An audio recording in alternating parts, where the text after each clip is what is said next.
Well, I was thinking actually we need to kind of look like we're in a girl or boy band, don't we, with our stools, and we'll stand up with our mics, but we've got neither.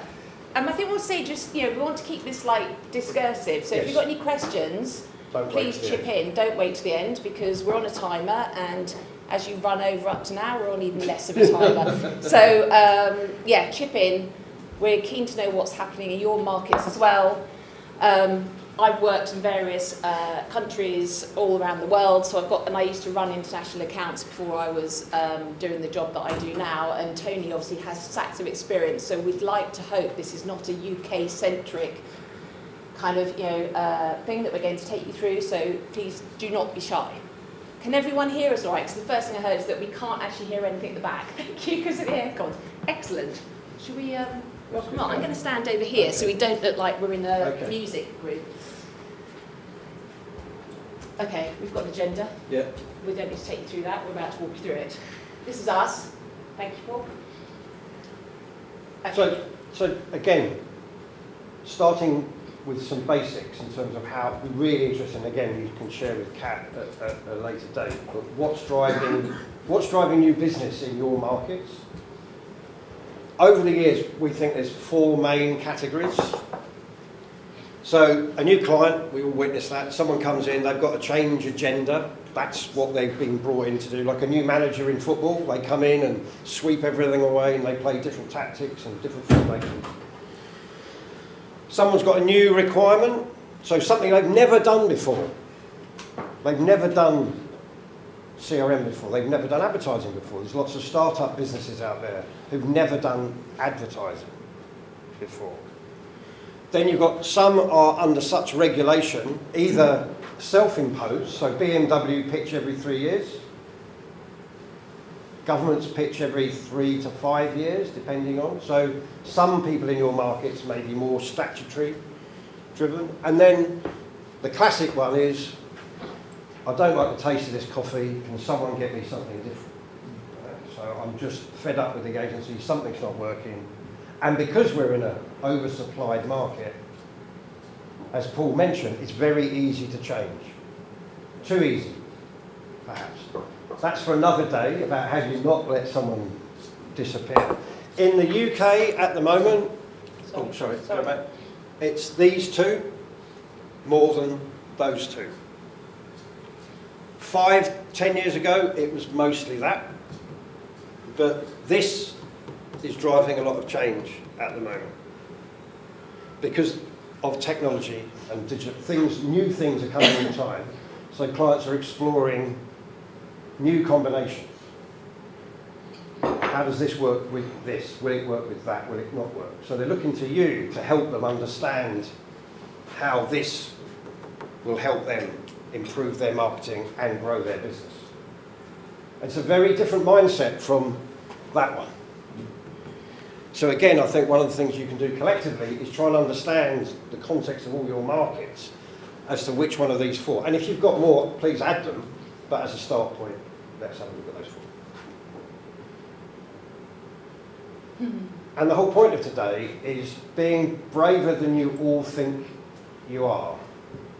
And we'll come on to that. From where I sit, you're not brave enough.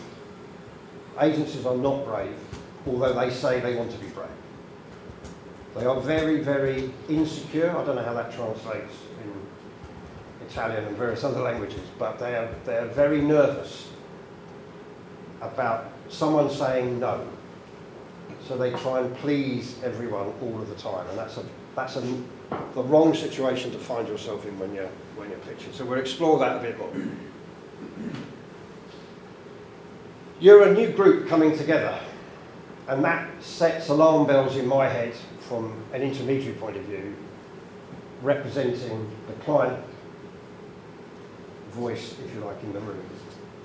Because what clients look for is how strong are your joins. Yeah? So if you're a new group and you say you're a new group, the first thing I'm going to look at is, do you two know each other? Do you two know each other? Do you two know? So I'm concentrating on you as people, not you as an agency group with something new to tell me. Because until I'm happy that you all can work together, then I can concentrate on whether we could work together as a client and you. So be careful of the word new because that will make me nervous. Unless it comes with something else, and we'll come on to that in a minute. Now, is that new? Work that counts. What does that mean for all of you? And it will mean different things for all of you. And if it means different things for all of you, I'll spot that it means different things for all of you, and therefore I will reject you at the first opportunity. So the first thing you have to do as a group is decide what that means when you come together and how you all support it.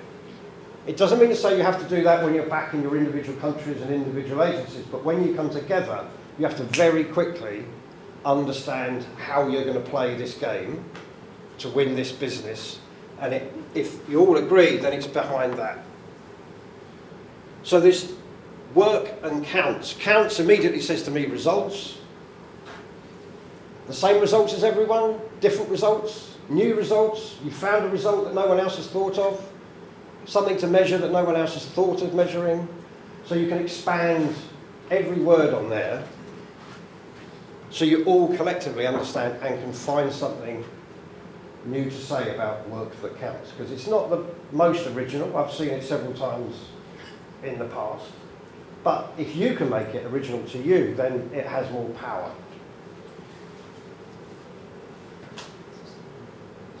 Yeah? Yeah. We'll keep moving. Won't talk through everything. So of course, there's no simple answer. It's all bloody hard work, obviously, as you all know, right? You've all been in your agencies long enough to know that there isn't a simple answer, and you've got to keep that pressure on. And agencies go through phases of growth themselves. You start with a brave new idea. You've left maybe a bigger agency to start your one because you want to make better coffee, right? And you think you know how to make better coffee. And then you have a friend who comes with you and says, yeah, I want better coffee as well. And that's how your business starts. 10 years down the line, everyone knows you make good coffee, but someone else is now thinking they're going to make better coffee to your coffee. So how do you defend? So it's very interesting to watch how agencies change over time, change their story. Some change their story too much, and that just confuses everyone. Others lose it and then find it again. McCann's is a very good example of an agency that's been around a long time within the IPG network who lost its way completely and now has remembered that it's all about truth well told. And they have created something called Truth Central, which is a hub of intelligence and insight that travels the world, helping clients understand the future and what's coming, as well as the present on key topics. And they can be briefed separately from any other McCann office by a client on a piece of work. That fits very well with their overall proposition, which is carved in stone in Madison Avenue when you go into the office out there. So that's how much they believe in it. So it's a real opportunity, an exciting one for you guys to come together to create something really new and exciting from everything that you've collectively learned individually.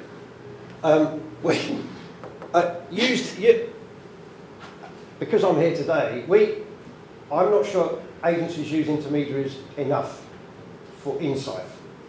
Yes, we can help with new business, but because I met 150 agencies, just me, last year. 150 agencies, all telling me how wonderful they were. So I've got a very good idea of how people talk, how they present themselves, how they want to be different and how they aren't different, and how we can help them, and what clients are saying. So use the intermediaries in your market, Scotland in South America and various others, R3 out in Asia. All very, very good. Make sure you've got a relationship with those guys and tap into them, not just for new business, but for their insight.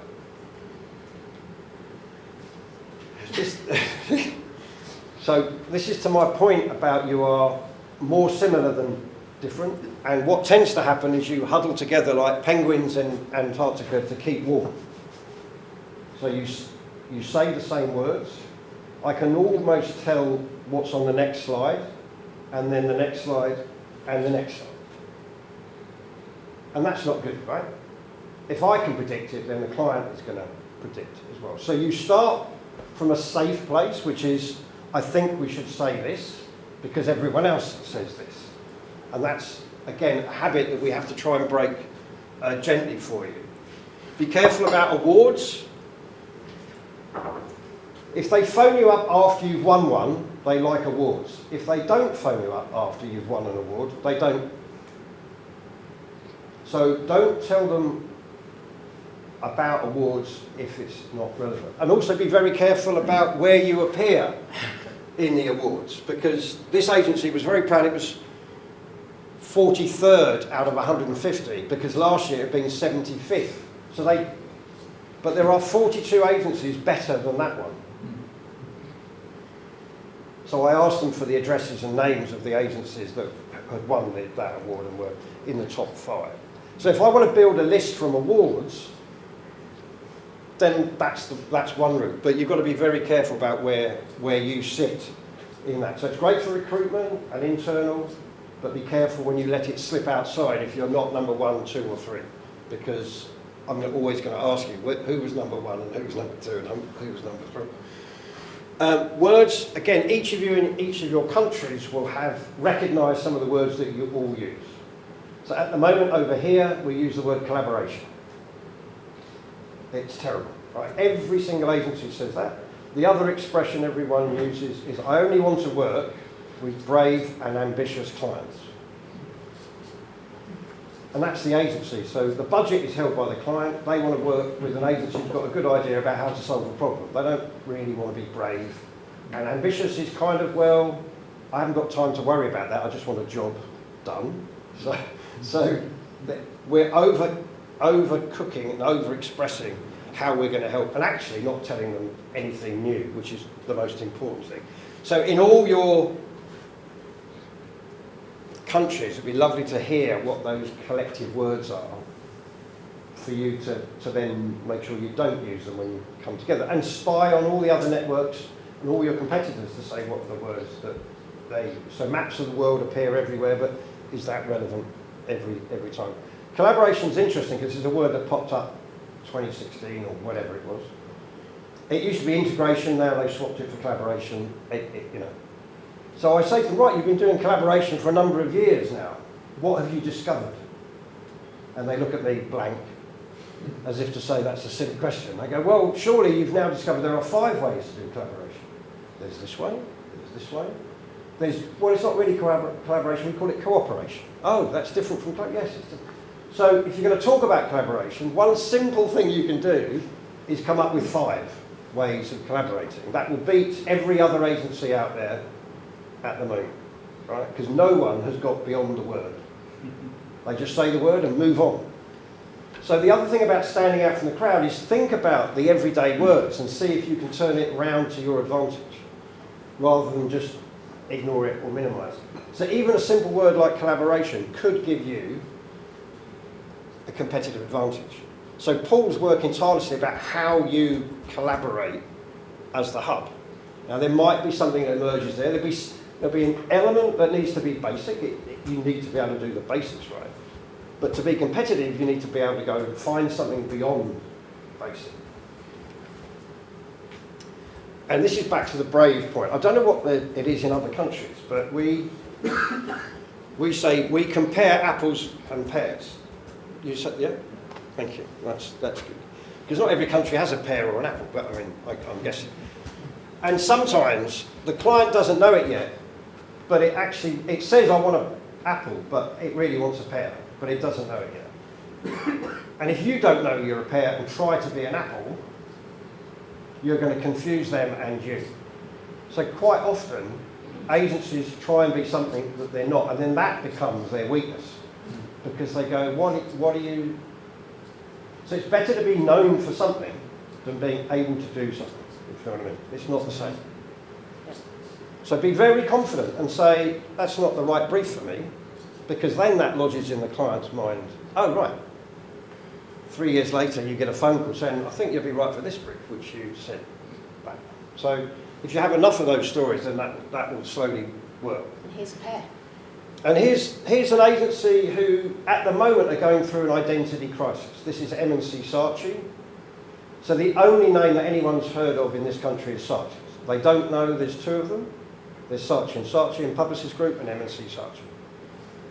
So agency brands are very, very hard to create. And for many clients, they don't know any agencies. Now, in your markets, it might be slightly different, but certainly in the oversupplied market, they haven't got time.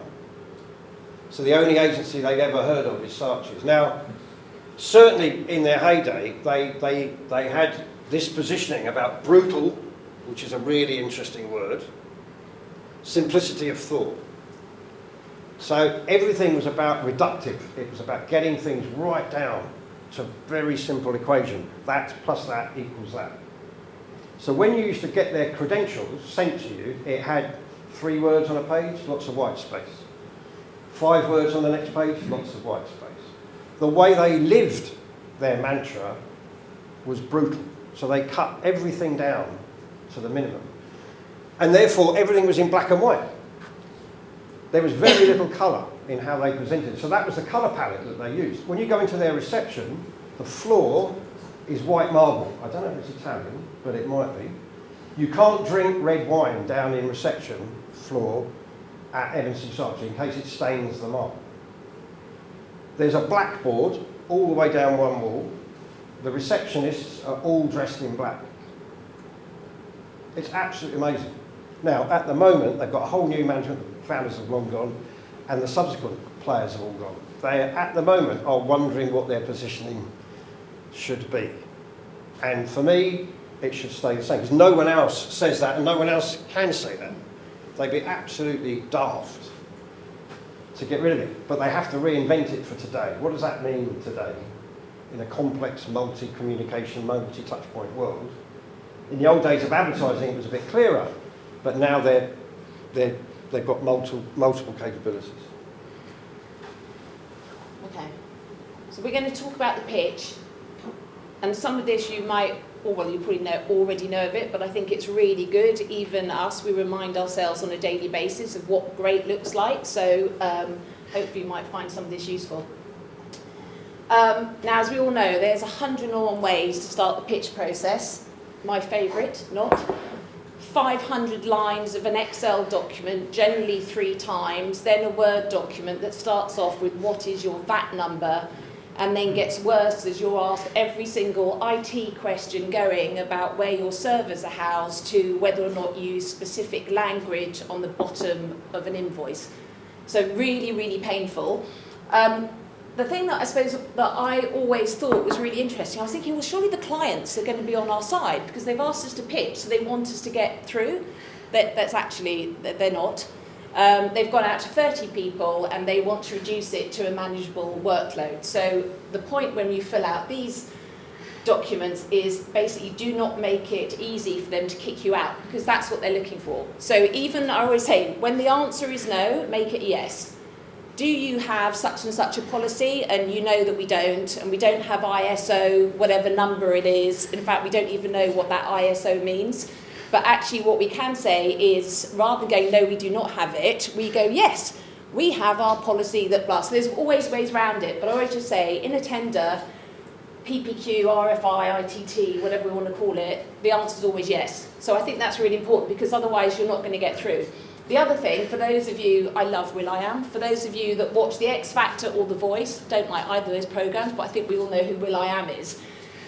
The point is about standing out. So if you have a bunch of crooners all stand out and everyone sings a Westlife song, you know, it's always just like everyone just looks the same. We're back to the penguin analogy, that you all huddle together. But if you've got somebody that comes in and sings opera and then launches into 50 Cent or Eminem, you're suddenly he's going to stand out. And then it's like, okay, well, I want some of that, and I didn't know I wanted it. So this is about just standing out from the minute that you go on your first date.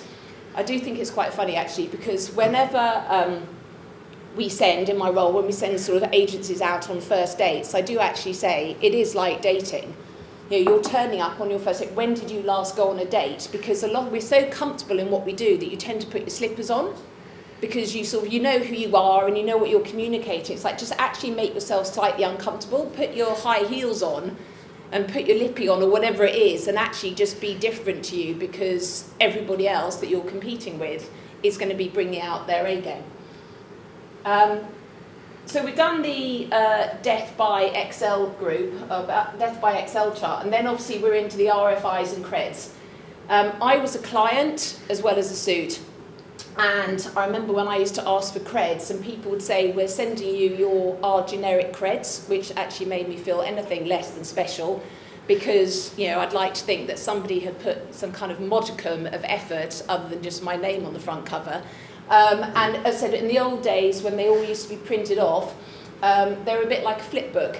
So it's like, are you going to grab someone's attention on page 1 so that they keep turning, or have you kind of lost them at the first page? So, sorry, Kat, just jump in. So the worst thing now is that so many creds are digital. So they're now all the same size, pretty much, the same format. When they were analogue and printed, you could put more of your brand through the physical.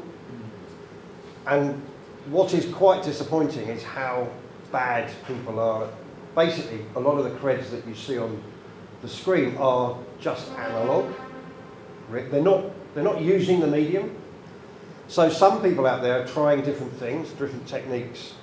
So one great example is when you get to the case studies, a person will appear, explain and introduce the case studies that are about to follow, and then narrate, so talk you through because it's digital, it can be in the file, and so you hear this voice. So you're now dealing with a human who's, the case study slides come up, but he's still talking, or she's still talking. It's a very simple technique, just to be different from everyone else, whereas normally you've got to do all the work to read and read and read and read. Whereas this person's come in, introduced themselves, and said, I'm going to just walk you through this case study, and then you see the slides. So I don't think we think about the medium enough in terms of it's a digital medium, use it. You've got film in it. The film you want to show is the work, but no, you can use the film in other ways to introduce you as people. I think as well, I think we all know this, but the number of times when they call and go, right, we need a set of creds, but we can't tell you who the client is.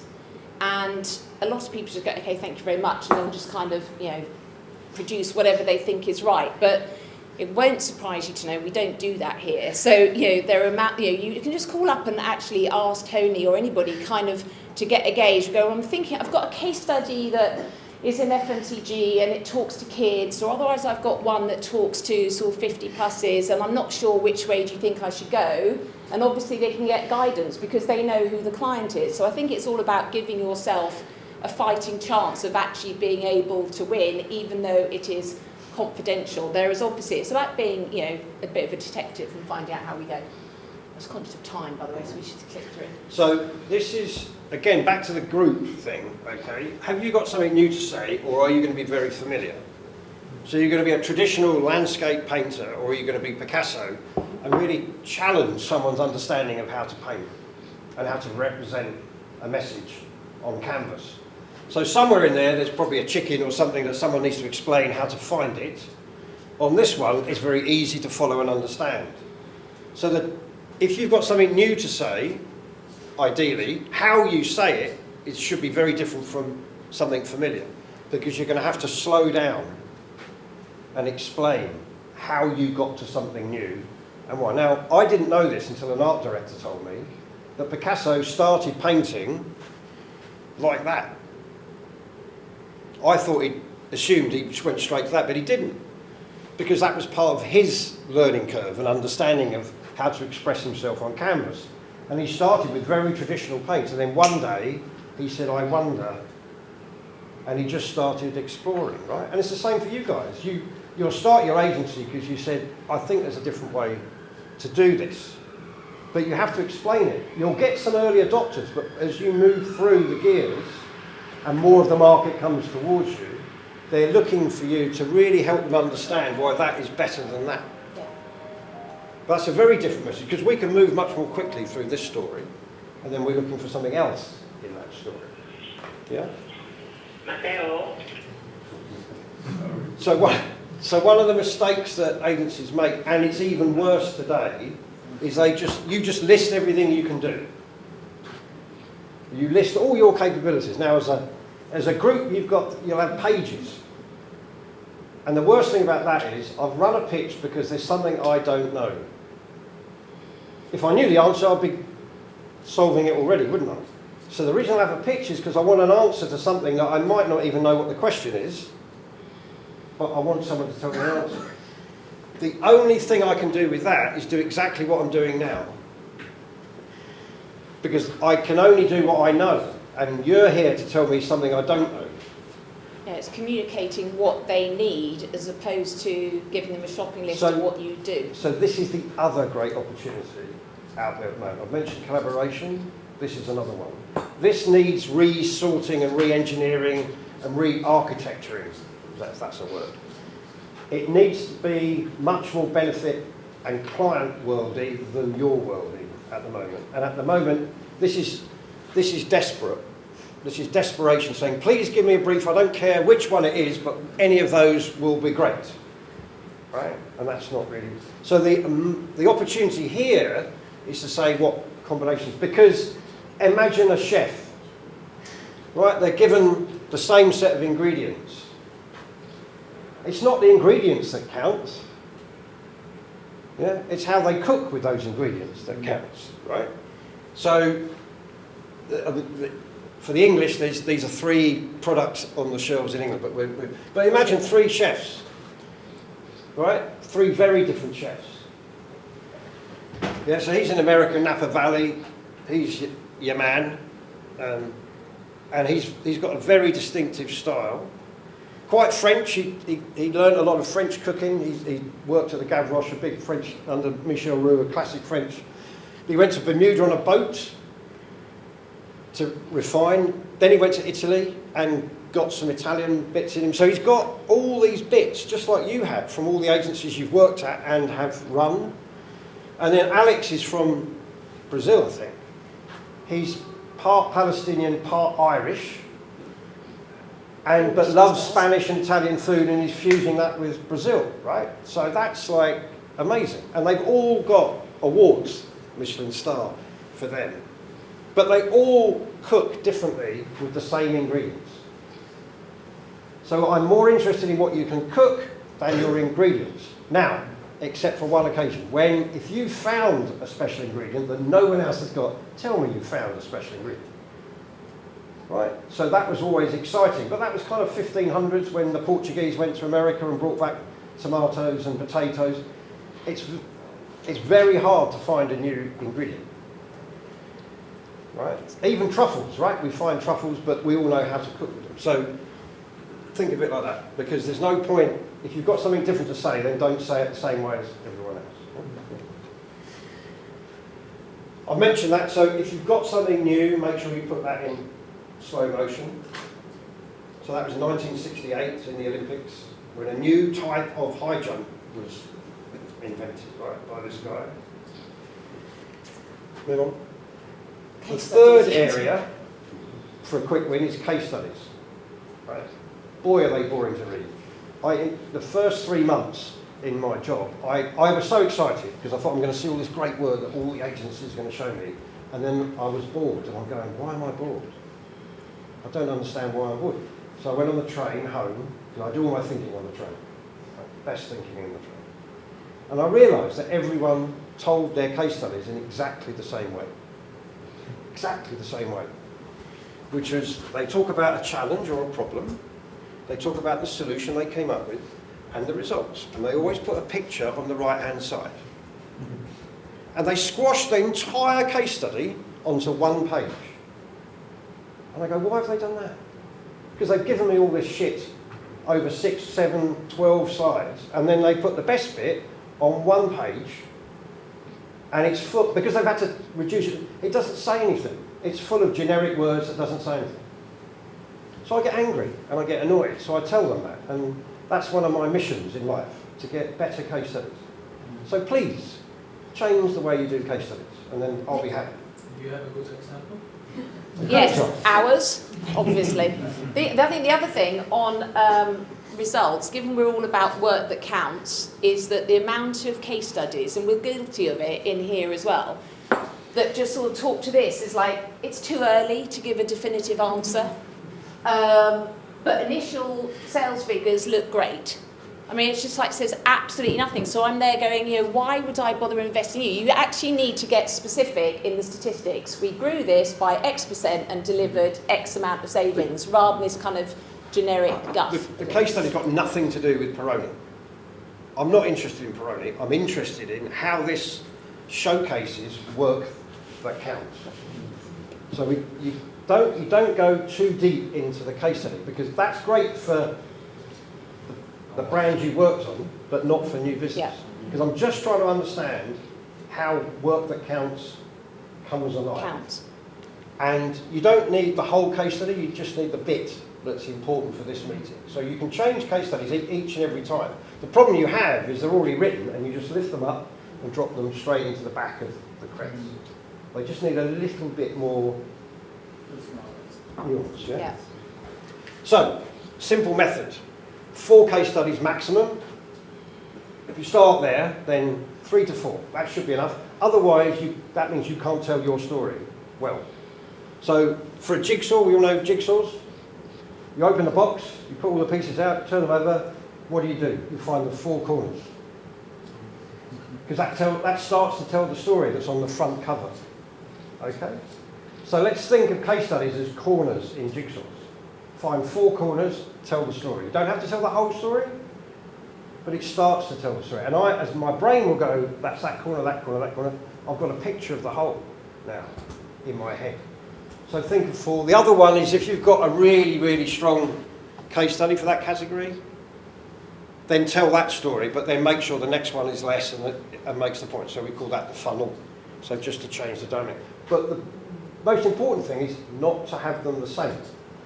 Not the same format, not the same shape, not the same words. Otherwise I get bored by the time I get to the 4th one. So change, at least put the picture on the left-hand side. We're going to do substantially more than swap the picture. So well done. We're all through tenders and we've done our creds and we've done the RFI and we are through to a chemistry meeting. Now again, we're going on another date. Our competition is still lurking in the background, trying to get a ring on their finger as well. So how to get ourselves through to pitch. Now, as we all know, the first date with the client generally happens at your house. They're as nervous as you are. We tend to start.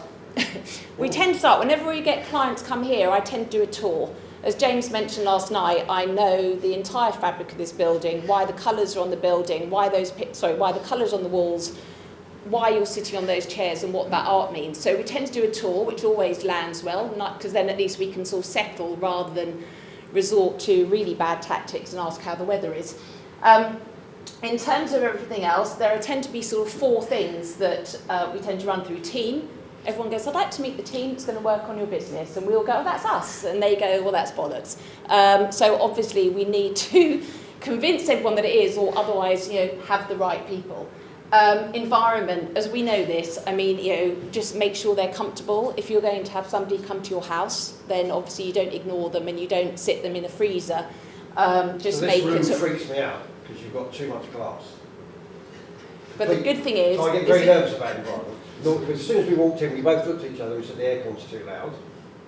And then windows. What do people do with windows? They look out. If that crane starts moving, all of that side will go, that crane's moving, and look up and go, because they can see it in their vision, right? And then that means they're not listening to me or Kat. Yeah. So it's good that hasn't happened because you're all still facing front.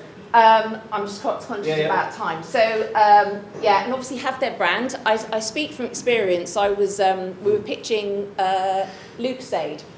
We won it, thank God. But as I turned up to do a quick check, 15 minutes before we went into the pitch, I saw we had Diet Coke, San Pellegrino, and you're going, it's just really obvious because people don't think about it. And as we're saying, the whole pitch process starts the minute you walk in the front door and starts with the reception. So, details matter, as I call it, like the 1% are, really important. So as well as talking about the environment and the team, behaviour, obviously, I mean, this is crucial when you're presenting globally. So I spent 5 years living in Asia, and obviously what works there is very different to what happened when I went to the Middle East or to the States. So it's just make sure that you talk to the experts, i.e. you lot, to ensure that you don't manage to insult your client within 2 minutes of of walking the meeting, either from how you dress or how you present yourself or whatever else it might be.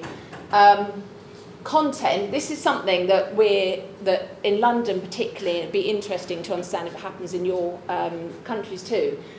There is a lot of, I was talking to some clients, friends of mine, and I was saying, what excites you or what pisses you off about your agencies? And the biggest complaint they have is that agencies come in and go, we know all about your market, we are experienced across the UK, and then they start serving, apparently the new breakfast thing is whipped feta with slices of avocado, and they're just like, hold on a second, my core business is in Doncaster, and they want a sausage sandwich. You know, what is this? It just shows that you have you just don't get their business. So whipped feta has been noticed. We don't serve whipped feta here, so you're fine. But I just thought it's really interesting, the nuances of this came out, and they're, senior marketeers.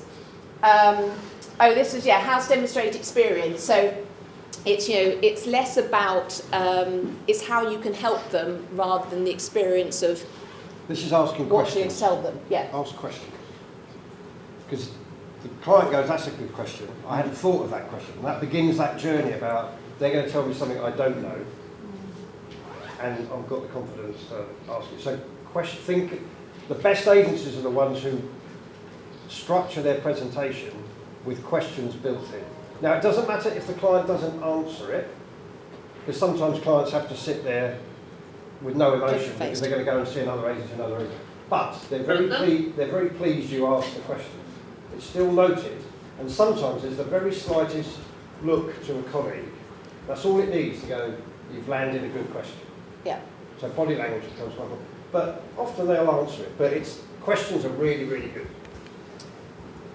Shopping for an agency. So we thought it's actually a bit like buying a house. Obviously, for those of you that, some of them more recently than others, you go, right, where am I going to live? You're like, right, I want to get a fast train with this, so I need to be 10 minutes to the train station, needs a 2-bedroom flat, and you kind of have a picture of what it is. But then you go and you see this most amazing house that bears absolutely no relation to what you thought you wanted, but you decide that this is where you want to play. And it's the same with us. I'm sure that all of you have been told, well, there's a set of, your competitive set looks a bit like this, but you're the outlier because you're a bit different, and therefore it'd be interesting to have you in the mix. So again, it's about showing that even though you might be different, good different is what matters to make them change all the criteria that they wanted in an agency and in order to choose you. Q&A. Yes, obviously so it's the first time you've seen the full brief. They're generally done at the clients, in which case it's great because therefore you can see them on their turf, and you can get so much just by chatting to the people as they do the walkthrough and show you their offices, or sort of discreetly take photos of their mission statements or whatever else are up on the board. Because I think stuff like that's really important because you can play it all back to them. And they go, my God, this is amazing. They know them better than we know ourselves. It's just because you've been observant and looked at the 1%.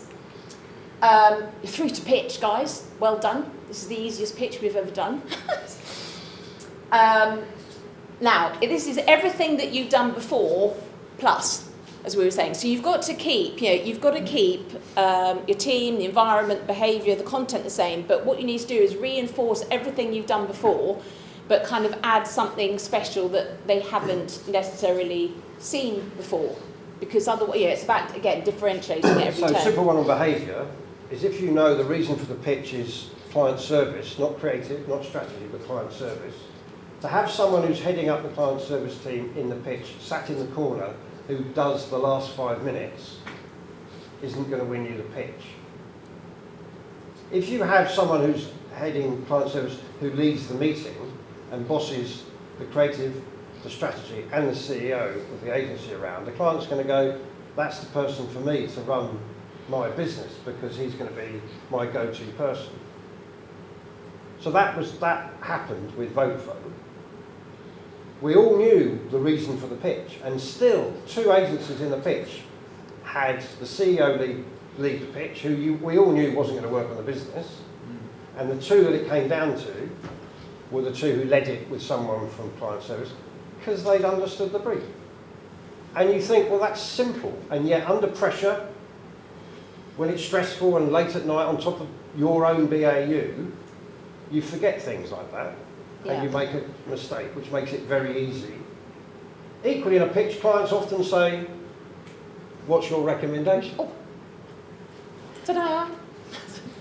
So if they say, we'd like you to present one idea, and you present two ideas, the first question will be, which one do you recommend? Right. And then the agency goes, oh, I don't mind, I'd be really happy So with the this offer one you global take. strategy director said A, and the global CEO said B. Live pitch in America, couldn't believe it. Could not believe it. So the client just looked at me and went, what? So that was the end of their pitch, right? They got a recommendation, but two different ones. And that's in a pitch for a global piece, huge piece of business. And they couldn't get that very simple thing right. And that's what we were saying, is that if you're asked the question of which one is better, know which one you're going to choose, because and we've all taken the phone call, when the phone call comes in at 6 o'clock on a Friday night, it's like, we've got a problem. Client's going away for the weekend, I need this fixed by Monday. They want to know that you as their agency, just, the answers are done it, doing it, or on it, so that they can just go home and relax and have their nice weekend in the country, and knowing that the team that make decisions is going to be able to function. You can back yourself. You're that exactly. confident. You go, that's the right answer. I'm telling you, that's the right answer. Now, we called it breaking glass because quite often a lot of the pitch work never runs. But what the client is looking for is that conviction that you know what the right answer is in case that phone call comes. Yeah. Yes? We were listening to one of the founders of Hubs Forum24, and he said that they were always giving two proposals. One is on brief, because if you present something else and you're not on brief, there will be uncertainty.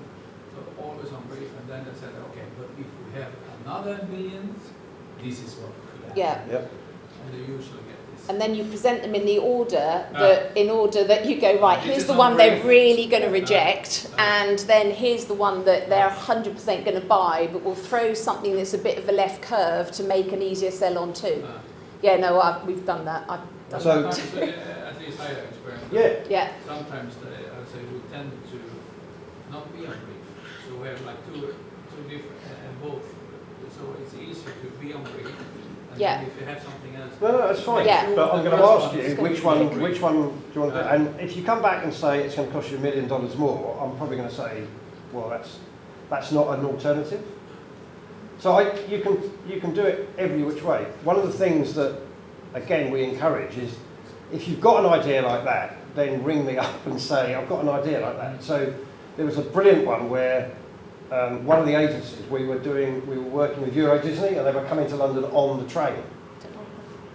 And he made a film of the whole journey to the agency in a taxi from Hello, Welcome to London with the card. And it was just brilliant, but he didn't know if he could get away with it. And we sat down and we worked through the whole script. So sometimes you should find out whether that's going to work for that particular client. But UPS, global pitch, they said we only want to see one. So as soon as they said we got two, they looked at us again. Didn't you tell them that they only wanted to see one? Then we said yes. So we didn't know they were going to present two anyway. Everyone else had presented one route, because that's what the client asked for. How you got to the answer, that's, again, how you build the story. You do it slightly differently than that. Okay, last two slides. So scoring criteria, everyone calls up, always, don't they, and go, can you tell me how many points we're going to get for each section? Where it's like, well, we're going, well, that's actually largely irrelevant, because as we talked about the house before, they think they want a house in a nice street where, as opposed to a barn in the middle of the countryside. It's largely irrelevant how they're going to score you. You just need to, because the client doesn't know what you're going to present. So it's basically up to you to present your best bits, because their scoring criteria is going to go out the window. It can only be based on what they know. Exactly. It can't be based on what they don't know. And you're going to tell them something they don't know. So they'll go, I didn't know that, and that suddenly gets a big score, right? So it's like... Yeah. So blow it up. And then you get the phone call that goes, you've won, and everyone goes, woo! And then you also can get the phone call that goes, you didn't. And actually, the sad thing, Tony and I were talking about this, there are still some agencies today that the minute they're told they don't get a pitch, they get really annoyed and start telling the client they've made the wrong decision. and how they're better and it's the biggest of Spain, etc., etc.